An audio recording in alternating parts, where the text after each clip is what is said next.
How the hell are there so many millionaires nowadays? It's probably what you're asking yourself every single time that you go on the internet. And up until a few months ago, I was actually asking myself the exact same question. Every single second that I go online, there is a new video of a new 18-year-old or a new 25-year-old who is racking in $100,000 a month plus. And as someone who is friends with a few of them, I can confidently say that it's true. A lot of them are bringing in that much money, and it is shocking, it is awing, but I'm not here to tell you like, oh, they're renting cars, oh, they're doing this. A lot of them do rent houses, but that's besides the point. The point is they are bringing in fuck you loads of money. And the awesome thing about all of this is that you and I can get in on the fun as well. Living like a millionaire, retiring our parents, living a lavish lifestyle, driving a Lamborghini, doing all these awesome things are things that we've dreamt of, and for some of us, it might be the main driving factor as to why we started business. And even if you're not a business owner, even if you're not an entrepreneur, I promise you've probably dreamt of living a lifestyle where you're basically not having to stress over anything and you have more than enough money to do whatever it is that you please. And in today's modern day society, it seems that there are more 18 to 25-year-olds who are living that type of lifestyle than ever in history. Not even during the rise of Wall Street was there this many millionaires at such a young age. Yes, there was a lot of millionaires that were created during that time, but a lot of them were from 30 to 40s, which by all means is still a fantastic age to get rich at. Before, only people who had crazy skills or who were extremely hard workers or who were extremely lucky were able to get rich. And we had two main pieces of leverage, those being permission leverage, and they required either capital or labor. And those two things a lot of people just don't have. I mean, a lot of people are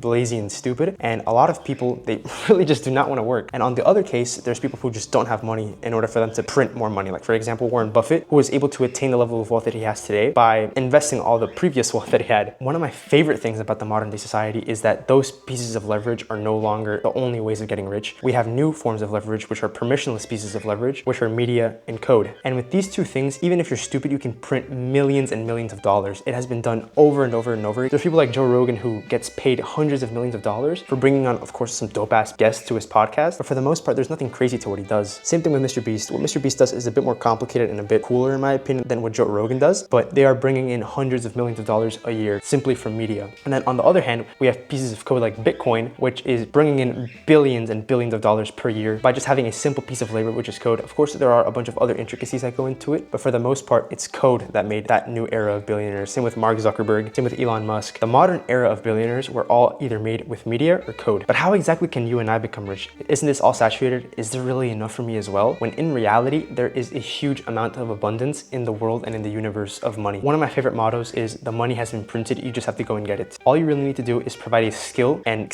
essentially become valuable to the marketplace and really emphasize on what it is that makes you better than the rest of them. And don't get me wrong, becoming a millionaire at 18 is no easy task. A lot of those teenagers who are printing money were extremely lucky. And I'm not saying that they didn't work hard, they did work extremely hard, but at the end of the day, all they do is provide value. They saw a gap in the marketplace, they learned that skill, and they implemented and they took advantage of it. Was there some luck involved? Yes. If you don't think that you can make money, you never will. While it's true that not all of those young guys live extremely crazy lives and all the stuff that they show may be a bit flashy and may be a bit over the top, and not all of them go to the club every night, in reality, they don't show the boring parts of their lives. Even someone like Iman Gadzhi, for example, his crazy vlogs with all this crazy shit going on, his day-to-day life is not like that. He doesn't show the boring shit in his life, and you and I obviously can't see that because we're not friends with Iman, but them having money is not arguable. And something that they all share is their limiting beliefs. They all have an abundance mindset, and they all believe that they can make more and more and more money, and they all know that they're deserving of that money because of the work that they put in, and they've basically shattered every single form of limiting belief that they had in their mind, because that is the key foundation and the key principle to you actually building wealth and becoming rich at a young age. If I had to start over and I had to focus on one thing, I would have to start with my limiting beliefs. And your family might have some limiting beliefs, but at the end of the day, it's up to you to destroy yours, and it's up to you to get out of that situation, because yes, your family's limiting beliefs can be latched onto you as well. So to kind of finalize everything and summarize becoming rich or becoming successful and the things that all of the young entrepreneurs and young millionaires that you see nowadays are doing is, first, you have to become valuable to the marketplace. And how do you do that? You have to learn skills, and you have to find the gaps in the market that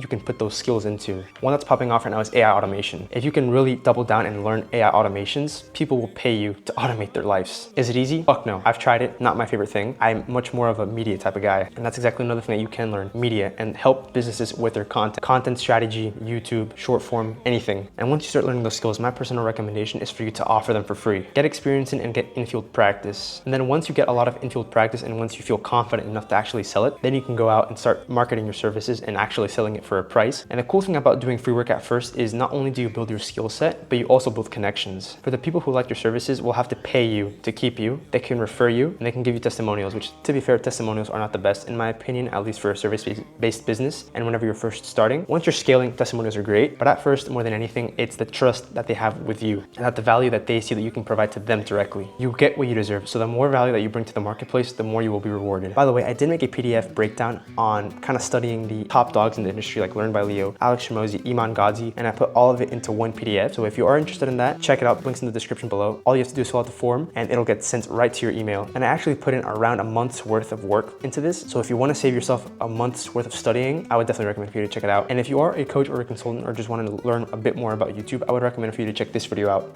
Or don't. I don't really care. Peace.